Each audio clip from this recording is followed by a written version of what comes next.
하루에 한 9,300만 명 정도가 하루 평균 한 38km 정도 이동을 한다고.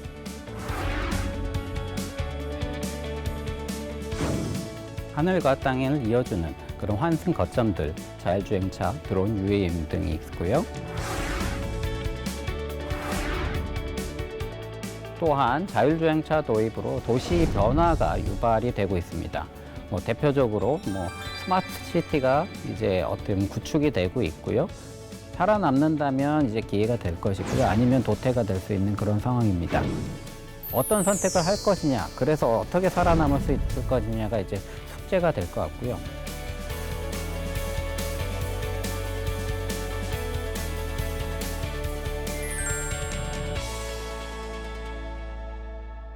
안녕하세요.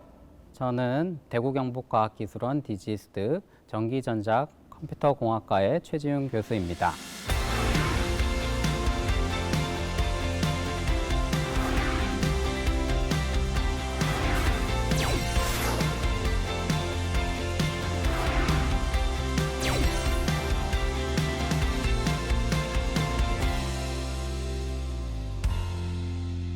네, 오늘의 주제는 요새 많은 관심을 얻고 있는 모빌리티의 개요와 미래 전망에 대해서 말씀을 드려보도록 하겠습니다.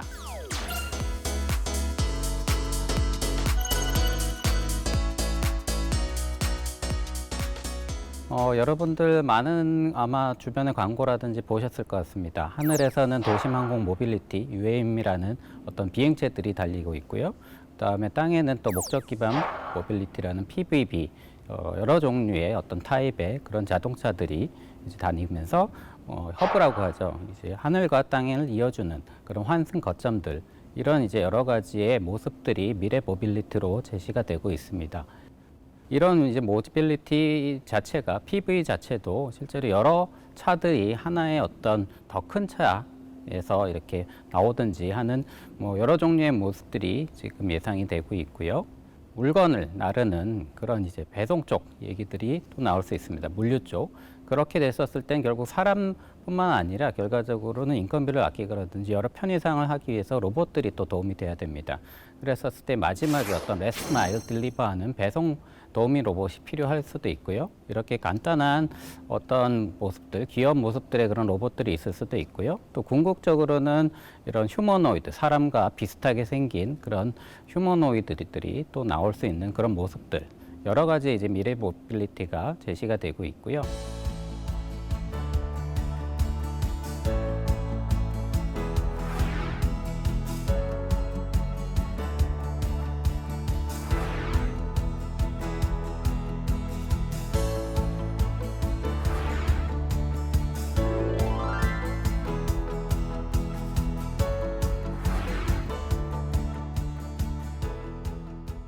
모빌리티가 그럼 무엇인가? 라는 것부터 이제 한번 설명을 드려보도록 하겠습니다. 모빌리티라는 건 일반적으로 이제 우리 모바일 폰 해가지고 모바일이라는 얘기 많이 하죠. 움직임다는 겁니다. 이동을 하는 거고, 거기서 이제 용이성, 즉 아니면 이제 그 이동성 그 자체를 의미하고요. 이런 모빌리티가 인간사의 변화와 산업에 직접적으로 영향을 주게 됩니다. 예전에 대항해 시대에 있었을 때는 무역을 위한 배를 중심으로 한 항구가 이제 기본이 됐고요. 산업혁명 시대에서는 기차를 중심으로 한 역 주변이 아주 발달했고, 잉여 생산물을 운송하는 이런 이제 큰 목적들을 갖고 있었습니다. 이제 현대사에서는 아까도 보셨던 어떤 자동차를 중심으로 한 교통망이 발달하고 주변 도시가 성장하는 사회화 변화, 그다음에 산업의 변화들을 영향을 주고받고 하고 있습니다. 그렇기 때문에 실제로 모빌리티 어떤 상황들을 이해하기 위해서는 이동 주체와 함께 물리적, 제도적, 기술적 맥락 이해가 필요하고요. 크게 보면 2000년대 초반부터 사회학과 지리학 등의 분야에서 본격적으로 이제 모빌리티라는 용어가 사용이 됐습니다. 시간에서 공간, 자산의 위치에서 어떤 흐름을 중요시하는 그런 이제 패턴을 좀 가지게 됐고요. 거기서 이제 스마트 모빌리티, 우리가 이제 스마트라는 용어가 이제 더 추가가 됐는데, 첨단 기술 결합 및 이동수단 간 연계성 강화 등을 통해서 이동성을 더욱더 증진하는 것들을 이제 통칭하게 됐습니다. 그래서 사람과 사물의 물리적 이동을 가능케 하는 그런 기술, 인프라, 제도들을 다 이제 포함하게 되고요. 이동 주체뿐만 아니라 건물, 도로, 공원 등 모든 것들의 변화를 초래하게 됩니다.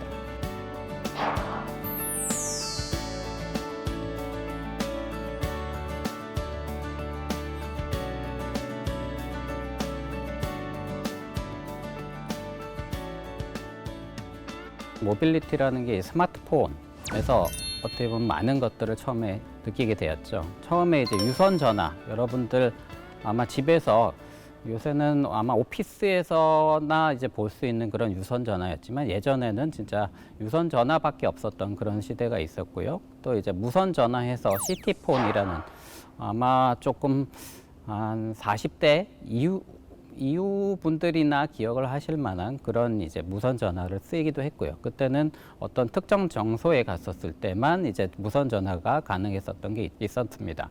그렇지만 이제 이동 전화, 우리가 요새 말하는 스마트폰 아니면 그 전에 이제 피처폰을 포함하는 이런 이동 전화들이 나오면서 어떻게 보면 모빌리티라는 것들의 어떤 자유도를 아주 극단적으로 향상시켰고요. 그래서 폭발적인 어떤 성장이 이루어졌습니다.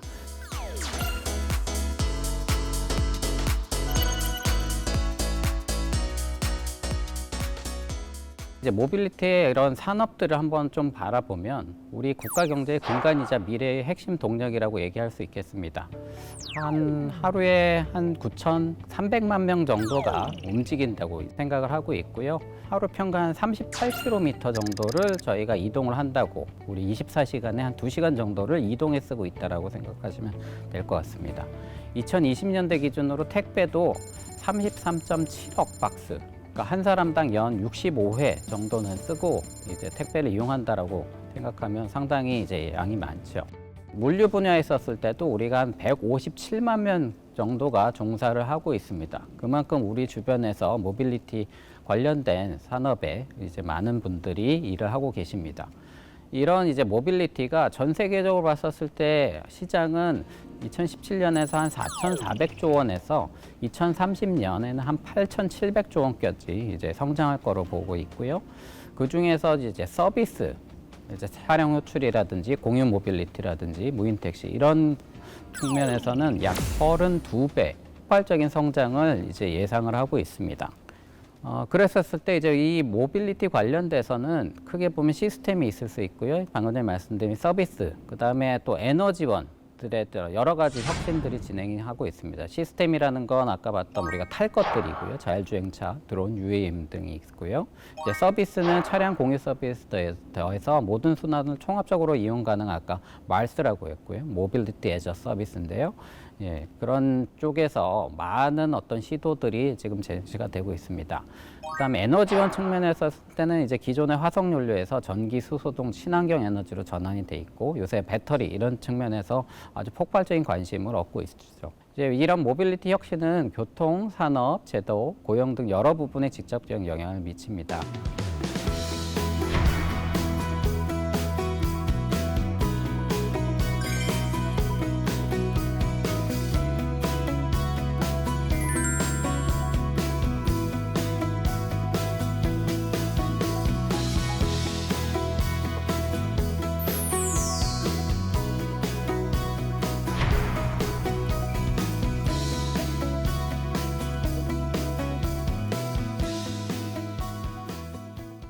교통 체계뿐만 아니라 자동차 산업의 구조에도 영향을 미치고요. 신호 시스템 같은 새로운 인프라 구축도 필요하고 또 차량 공유 서비스 확산으로 기존 운송 사업과의 충돌 등 사회적 갈등이 아주 많이 발생할 수 있는 그런 요소들도 있습니다. 또한 자율주행차 도입으로 도시 변화가 유발이 되고 있습니다. 대표적으로 스마트 시티가 이제 어떤 구축이 되고 있고요. 그렇게 이제 도시를 새로 디자인할 때 이제 기본적으로 공유 차량 등을 이용하면 주차장 면적이 감소될 거고 차량 대수도 어떤 변화가 될 거고요. 이동 방식의 변경 등이 되기 때문에 어떤 도시를 설계하는 것 자체가 또 바뀌어지게 됩니다. 또한 기존 제도가 새로운 기술 발전이 워낙 빠르게 또 서비스가 워낙에 빠르게 혁신이 되고 있기 때문에 수용하기가 어렵다는 그런 이제 한계가 또 발생하고 있고요. 그렇게 봤었을 때 이제 여러 가지 모빌리티 어떤 시스템들이 있는데 아직까진 그래도 자동차가 가장 큰 영향을 미치고 있습니다.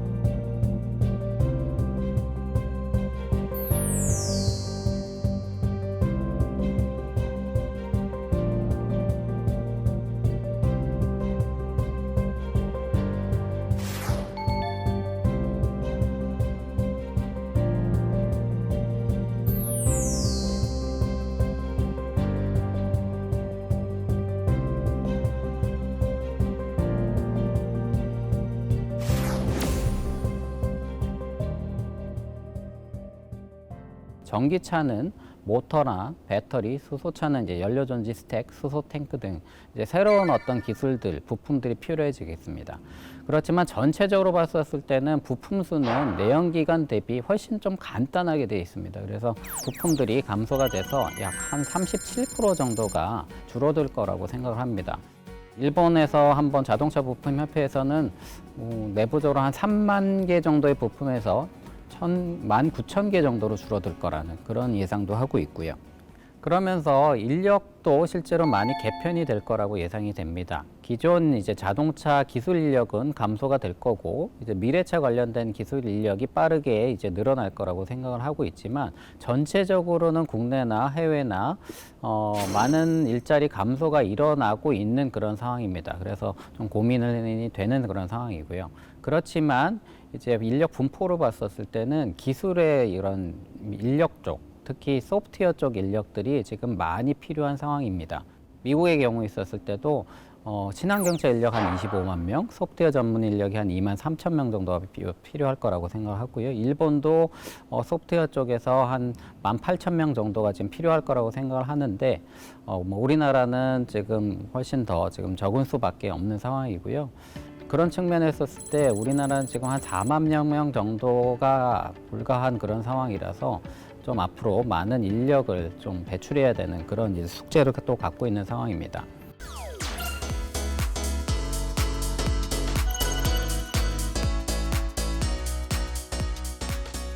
그 중에서도 이제 자율주행이라는 게 대표적으로 우리들이 생각하고 있는 모빌리티 차세대 서비스입니다. 자율주행도 여러분들이 많이 아마 광고라든지 주변에서 접하셨을 텐데, 자율주행도 여러 단계가 있습니다. 자율주행 서비스가 들어가지 않는 부분부터 레벨 5 완전 자율주행까지가 있고요. 1, 2단계가 지금 우리가 사용하고 있는 항시 운전자가 개입을 해서 운전을 이제 하고 있으면서 도움을 받는 거고요. 근래에 이제 주목을 받고 있는 3단계가 있습니다. 그래서 기본적으로 자율주행을 하면서 시스템이 요청이 되면은 운전자가 개입을 하는 그런 상황이 있고요. 4단계부터는 이제 완전 자율주행에 가까워집니다. 그래서 고속도로 같은 환경에서는 이제 우리가 예상치 못하는 그런 어떤 이벤트들이 덜 벌어지기 때문에 실제로 자율주행이 상대적으로 쉽습니다. 실제로도 거의 문제 없이 안전하게 자율주행을 할 수 있고요. 그런 특정 구간에서 운전자 개입이 아예 없는 불필요한 그런 상황이 되고요. 5단계에 있었을 때는 도심을 포함한 모든 구간에서 운전자 개입이 불필요한 그런 이제 자율주행 여러 가지 서비스 단계들이 있습니다. 그렇게 됐었을 때 우리가 기본적으로 이제 서비스라는 게 상당히 미래 모빌리티에 중요할 거고요. 이 서비스를 누가 주도할 것이냐가 이제 어떻게 보면 미래 산업을 어떻게 좌우하는 그런 이제 주체가 될 것 같고요. 현재 이제 자율주행 서비스는 높은 기술 요구 수준과 차량 플랫폼 비용 대비 수익 모델이 조금은 아직은 덜 잡혔기 때문에 산업 생태계가 형성되고 있는 초기 단계라고 할 수 있습니다. 현재로서 이제 세이프티 드라이버가 좀 있는 경우들이 많이 있는데, 완전 무인 형태라든지 그다음에 인프라가 좀 도움이 돼서 자율주행차 혼자만 똑똑해지는 게 아니라 서로 커넥티비티를 그러니까 소통을 해서 결과적으로 연계가 되는, 그래서 안전성이라든지 편의성을 높이는 그런 기능이 들어가야 될 거고요. 우리가 이제 자율주행이 되게 되면 결과적으로 차 안에서 무엇을 할 것이냐, 회의를 할 수도 있고, 그러니까 컨텐츠들을 볼 수도 있을 텐데, 그런 이제 추가 서비스 모델 수익 창출이 그런 필요한 상황입니다.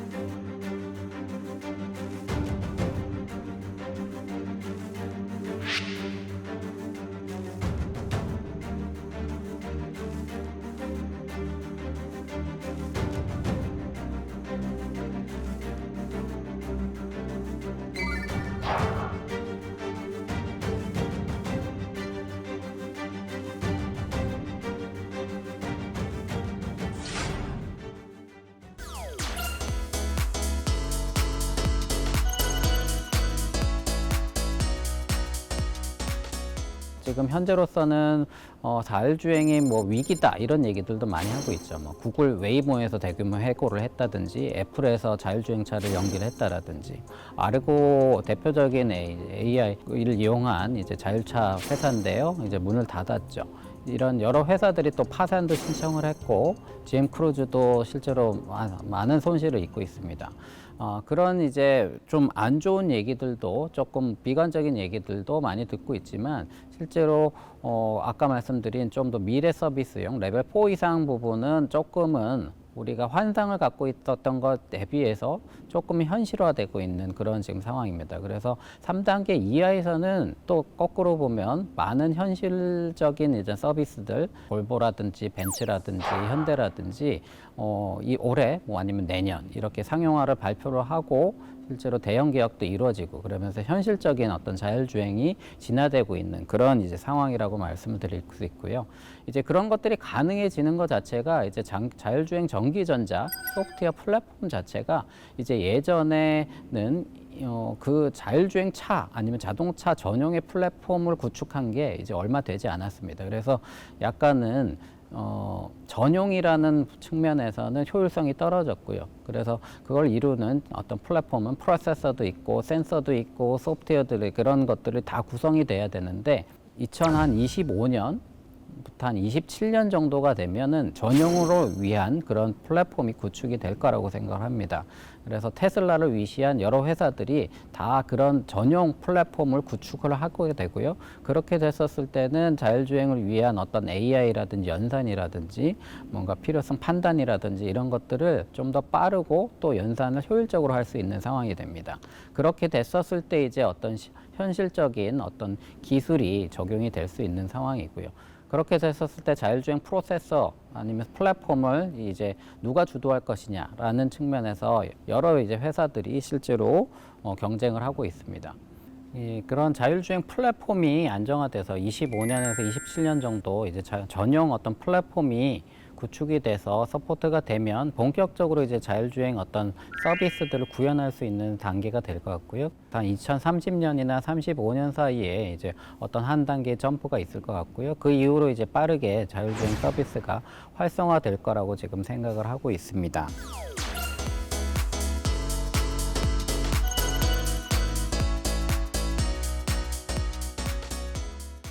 그렇게 이제 자율차가 도입이 되면서 우리가 지금도 보고 있는 어떤 주변형 교통 시스템도 많이 발전을 할 것 같고요. 물류 및 배송, 그다음에 이제 맞춤형 자동차들, 여러 이제 우리가 원하는 모양, 틀은 비슷한데, 그러니까 같은 플랫폼을 사용하지만 실제로 목적에 따라서 이제 자동차들을 바꿀 수 있을 거고요. 그런 것들이 이제 구성이 되면서 스마트 시티가 이제 보편화될 거라고 생각을 합니다. 그러면서 이제 생활상에도 큰 변화가 있을 것 같습니다. 이제 우리가 자율주행을 하게 되면 결과적으로 그 안에서는 사람이 자유도를 갖게 될 텐데요. 콘텐츠를 소비한다든지 뭐 광고를 볼 수도 있고 그다음에 쇼핑이나 배송이나 이런 쪽에서도 어떤 서비스들을 또 맞춤형 서비스를 받을 수 있을 것 같습니다. 그러면서 이제 라이프 스타일이 혁신적으로 바뀌게 될 거고요. 그렇게 됐었을 때 아주 많은 기업들이 실제로 어떻게 바뀔 거냐 미래가 또 거기서 어떤 서비스들을 해서 결과적으로 수익 창출을 할 것이냐라는 것들이 크게 관심을 지금 얻고 있는 상황입니다.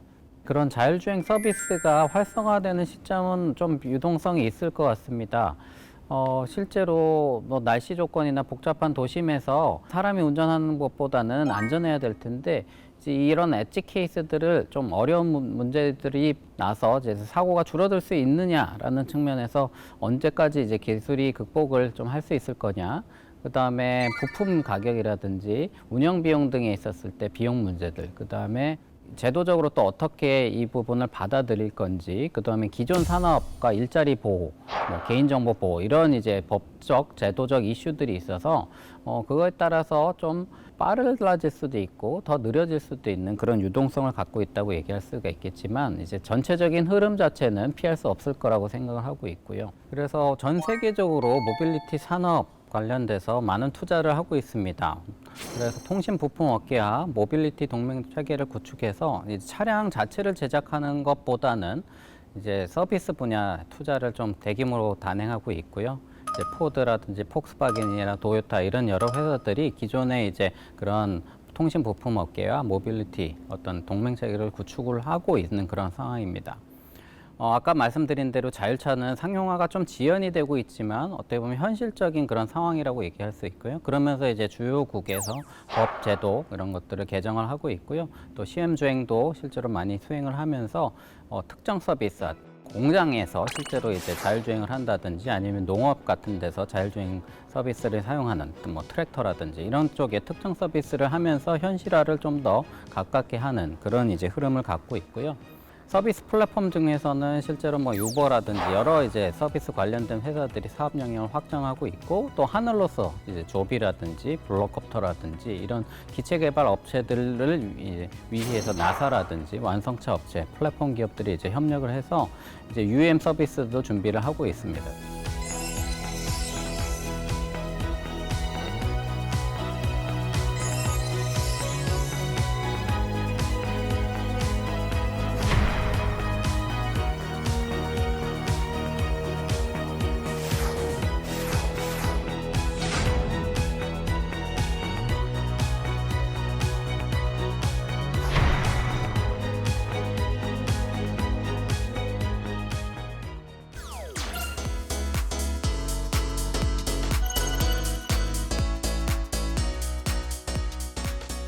UAM에 있었을 때도 실제로 완성차 기업, 통신사, 플랫폼사들이 이제 전 분야의 많은 기업들이 지금 실증 사업에 이제 뛰어들었습니다. 그래서 KUAM 그랜드 챌린지라는 그런 프로그램을 통해서도 실제로 시도를 해보고 있고요. 여러 회사도 우리가 알고 있는 현대차, 하나시스템, LG, KT, SKT 뭐 이런 이제 서비스에 모든 회사들이 거의 망라가 됐다고 생각을 할 수가 있을 것 같습니다. 그래서 하늘에서 실제로 이런 서비스들을 제공해보는 게 또 어떻게 보면 이 차원의 좀 예상하기 어려운 그런 이제 교통 상황보다 차라리 3차원에서 조금 더 자유도가 있는 그러면서도 좀 위험성이 덜한 그런 쪽에서 오히려 더 빨라질 수도 있겠다라는 얘기들도 있고요. 실제로 이제 한번 좀 실제 경험들을 해보고 운영을 해봐야지만 실제로 상용화 시점이라든지 이런 것들은 나올 수 있을 거고요. 그래서 이제 KUAM 그랜드 챌린지가 또 나라에서 어떻게 보면은 많은 서포트를 해보면서 실제 이제 서비스들을 한번 시도해보는 그런 상황이 되고 있습니다. 그래서 처음에는 사람이 별로 없는 개활지에서 시작을 하면서 준도심 또 도심으로서 이제 테스트 범위를 확장해서 어떤 서울에서도 실제로 아주 복잡한 그런 환경에서도 이제 서비스가 가능하게끔 하겠다라는 목표를 갖고 있고요.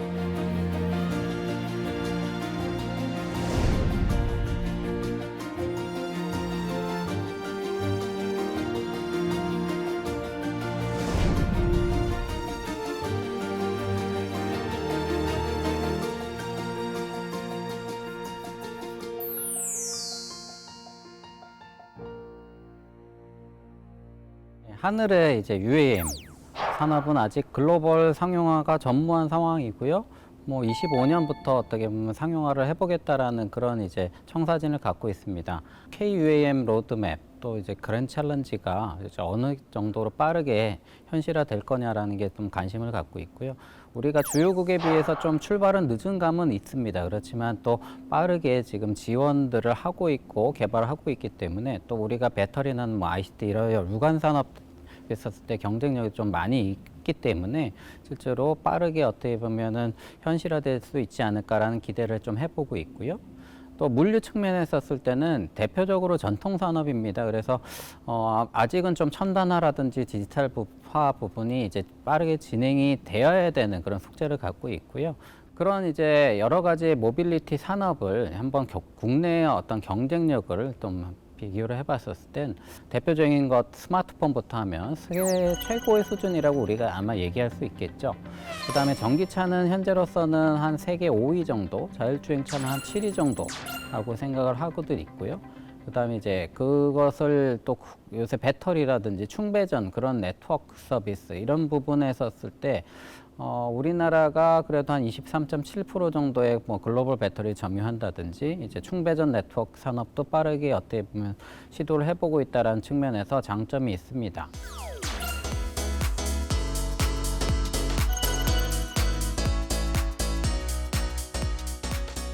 구체적으로 산업의 핵심 요소들을 좀 보면 방금 전에 봤던 자율주행 기술, 그 다음에 전기 구동이라든지 배터리 기술, 그 다음 커넥티브한 그런 통신을 기반으로 한 서비스 기술, AI 빅데이터 기술 같은 이제 핵심 기술들이 모빌리티 산업을 구축하는 그런 요소가 됩니다. 그런 것들을 기반으로 해서 서비스들을 이제 개발을 하게 되고요. 이 서비스들을 어떻게 선점할 것이냐가 상당히 이제 결과적으로 그 경쟁력을 좌우하게 될 것 같습니다. 그랬었을 때 대표적으로 제시되는 회사들이 뭐 구글, 애플, 테슬라, 인텔, 아마존, 퀄컴, 엔비디아, 뭐 우리나라 현대, 삼성, LG 이런 회사들이 많은 주목을 받고 있습니다. 대표적으로 전통적인 어떤 차량 OEM 회사들이 보다 더 많은 주목을 받고 있는 거죠. 그러니까 그 얘기는 결과적으로 산업의 어떤 패러다임과 주역들이 교체가 될 수도 있다라는 그런 이제 어떤 가능성을 얘기하고 있고, 그것들의 대표적인 게 지금 테슬라가 이제 현실화되고 있는 그런 차량을 보면 알 수가 있는 거죠. 내부적으로 차량들은 여러 가지의 제어기들이 이제 정보들을 교환하면서 작동을 하게 됩니다. 그래서 70 또는 100여 개의 어떤 ECU들이 일렉트로 컨트롤 유닛이라고 하는데요. 세 개로서 이제 보면은 통합이 되는 그런 상황들이 이제 테슬라 차에서는 벌써 관찰이 되고 있습니다. 그래서 결국 똑똑한 컴퓨터들에 다 이제 연결을 시키면서 나머지 부분들의 복잡도를 확실히 줄이는 그런 식으로 지금 변화가 되고 있고요. 그게 이제 스마트폰에서의 AP 라고 어플리케이션 프로세서 아니면 CPU 이런 것들로 생각할 수 있는 거죠. 그래서 아주 고성능 프로세서들을 몇 개만 딱 바꿔 안에다 위치시키고 나머지들은 다 그쪽으로 연결시키는 그런 어떤 플랫폼의 어떤 변화, 아키텍처의 변화가 지금 발생하고 있고요. 빅테크 기업들한테는 확실한 기회를 주고 있는데 아까 말씀드린 소규모의 그런 회사들은 어떻게 될 것이냐라는 게 이제 문제가 되고요. 그랬었을 때 이제 그 미래차의 어떤 모델 자체가 실제로 이제 비즈니스 모델을 또 많이 바뀌고 있습니다. 기존에는 OEM 티어 1, 티어 2 해가지고 하청의 어떤 그런 모습을 갖고 있었고요. 피라미드 모습을 갖고 있었습니다. 그렇지만 지금은 상당히 수평형으로서 어떤 OEM이나 티어사들의 이런 이제 부품사들 거기 또 하청을 주느냐 이런 측면에 있었을 때 관계들이 바뀌었습니다. 그래서 좀 더 수평형으로 지금 가고 있고요. 그게 누구한테는 기회가 될 수 있고 또 누구한테는 위기가 될 수 있습니다. 그래서 실제로 기존의 자동차 회사들 자체한테도 상당한 위기가 되고 있고요. 그래서 이 모델사를 어떻게 안에서 살아남을 수 있는지, 살아남는다면 이제 기회가 될 것이고요. 아니면 도태가 될 수 있는 그런 상황입니다.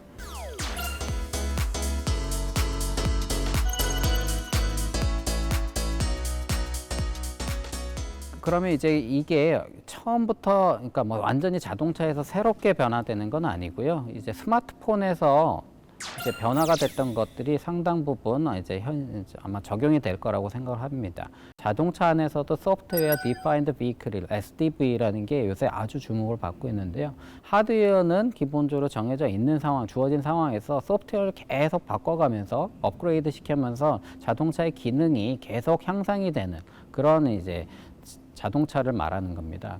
그래서 OS나 소프트웨어 플랫폼의 지배자가 결과적으로 생태계 최상단에 위치하는, 그래서 그게 이제 스마트폰에서 어떤 안드로이드나 애플의 iOS가 이제 자동차에서도 이게 지금 적용이 되고 있죠. 구글의 안드로이드 오토라든지 애플의 카플레이 이런 것들이 실제로 가장 상단에 위치할 가능성이 있습니다.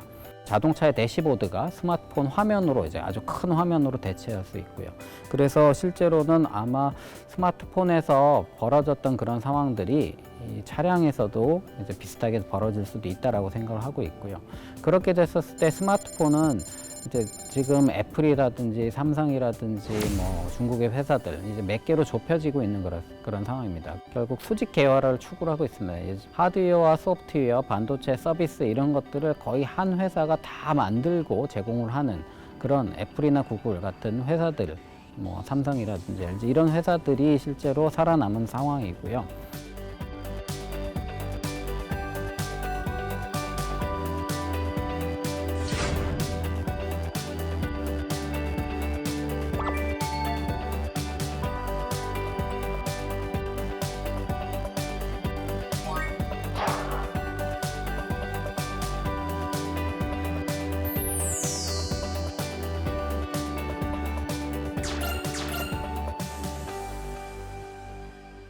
방대한 자본력을 가진 또 소프트웨어를 잘하는 그런 회사들이 장악을 하지 않을까. 그래서 하드웨어는 실제로 우리가 스마트폰을 보더라도 실제 하드웨어는 어떻게 보면 싸게 공급을 하는 그런 이제 생태계를 어떻게 보면 하청업체를 두고 소프트웨어나 서비스를 이제 강력한 경쟁력을 삼아서 지금 큰 회사들이 어떻게 보면 이윤을 창출하고 있는 거고요. 그런 면에서 이제 자동차도 비슷할 수가 있을 겁니다. 그래서 PC 산업에서 MS와 인텔이, 스마트폰에서 애플과 삼성이 수익을 거의 독점하고 있는데 미래차 분야도 독과점이 될 수 있을 것 같고요. 글로벌 빅테크 회사들, MS라든 구글, 인텔 이런 쪽의 어떤 시가총액 자체가 기존의 차량용 어떤 반도체사라든지 부품사들을 압도합니다. 그런 측면에서 봤을 때 과연 이 빅테크들, ICT 기반의 빅테크들이 어느 정도 이쪽을 점유할 수 있을 것이냐라는 게 좀 걱정이자 또 어떻게 보면 앞으로 예상이라고 얘기할 수가 있을 겁니다. 그래서 이제 앞으로 이런 이제 변화가 있을 거라고 생각을 하는데, 그러면 이제 산업이 분화가 될 수 있을 거고요. 이제 수직 계열화처럼 아까 풀스택으로 가는 회사들도 있을 거고요. 또 아니면 어떤 특정한 부분을 잘하는 전문 기업이 또 될 수도 있을 거라고 생각합니다. 그러니까 하드웨어를 잘하는 어떤 회사들, 그래서 뭐 애플카라든지 구글카의 어떤 하드웨어를 제공하는 그런 쪽으로 이제 아이폰 제작을 하는 폭스콘 같은 회사들이죠.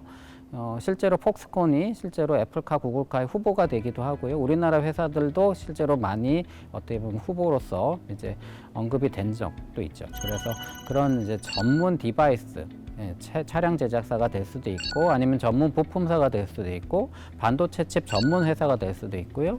이제 서비스 전문 기업이 될 수도 있습니다.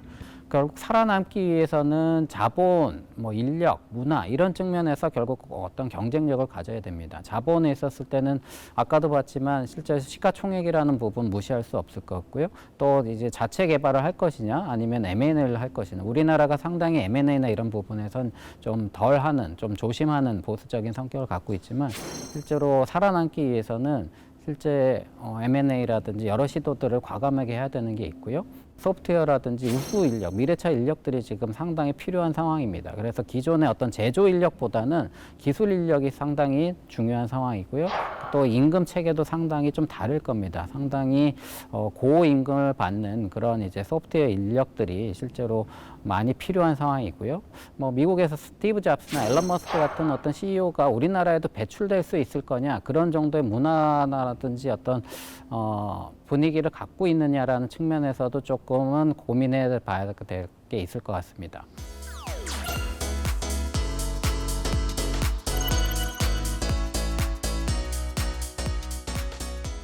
이제 우리가 결과적으로 경쟁력을 올리기 위해서 민간과 정부가 어떤 역할을 할 것이냐, 이런 측면에서 몇 가지 생각해야 될 방향이 있을 것 같습니다.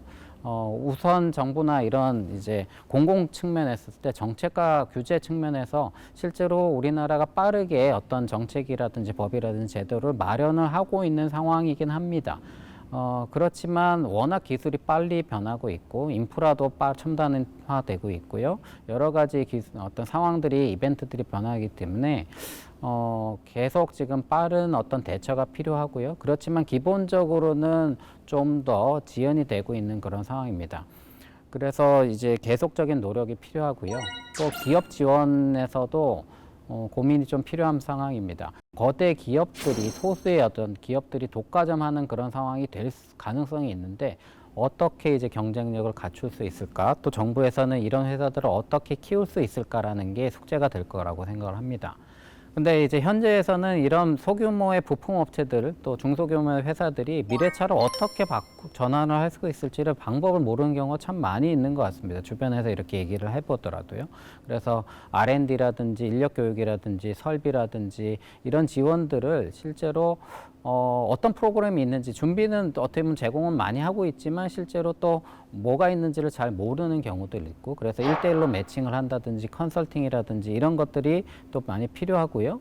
그냥 앞으로 잘 되겠지라고 생각을 쉽게 어떻게 보면 하는 경우들이 있는데 뭐 열심히 노력을 하느냐 아니냐에 따라서 어떤 인센티브가 큰 차이는 없습니다. 그래서 현재는 그게 크지 않은 상황이라서 그것들을 어떻게 보면 인센티브를 더 강화한다든지 정부에서 뭐 어떤 현지 외국의 어떤 사무소들을 공동 운영한다든지 뭐 바이어 간담회라든지 여러 이제 좀 시도들을 해봐야 되는 그런 이제 숙제를 안고 있고요. 또한 데이터들이 이제 중요하게 될 겁니다. AI를 기반으로 한 자율주행 서비스는 실제로 데이터를 얼마나 많이 보유하고 어떤 특정한 상황까지도 다 이제 고려가 된 그런 러닝이 되는 그런 AI 서비스가 실제로 중요할 것 같은데요.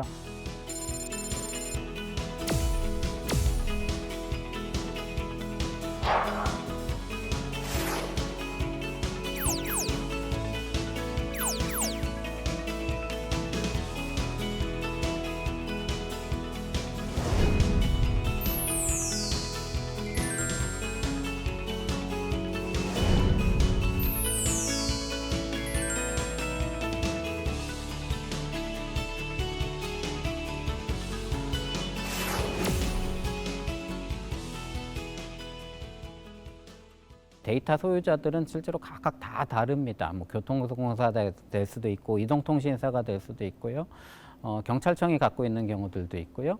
그래서 어떻게 이런 데이터들을 다 모아서 최적화할 수 있고 이제 활용할 수 있을지. 근데 이제 데이터 생성, 가공, 판매, 구매 이런 것들이 있었을 때 또 법적인 어떤 뭐 프라이버시라든지 이런 것들이 또 문제가 될 수 있습니다. 그래서 여러 나라, 우리나라뿐만 아니라 전 세계적으로 이 데이터들을 잘 활용을 해야 되는데 과연 이것들을 어떻게 수집하고 관리하고 그다음에 사용하게 할 것인지라는 부분에 있을 땐 상당히 숙제가 많은 상황이라고 얘기할 수 있습니다. 여러 사업자들이 있을 수 있습니다. 완성차, 이통사, 벤처기업, 물류기업 여러 회사들이 있는데요. 과연 어떤 식으로 역할들을 나눌 것인지 오버랩은 될 수밖에 없는데요. 어느 정도의 조율을 할 수 있는 주체가 좀 필요할 수는 있을 것 같은데 이것은 우리가 타다라든지 이런 여러 가지 서비스의 어떤 문제들을 봤었을 때도 상당히 쉽지는 않을 거지만 결과적으로는 필요한 그런 과정이라고 생각할 수가 있을 거고요. 또 정부나 이런 쪽에서는 지금 마스라는 그런 다품종 소량 모빌리티 그런 서비스들이 많을 것 같습니다.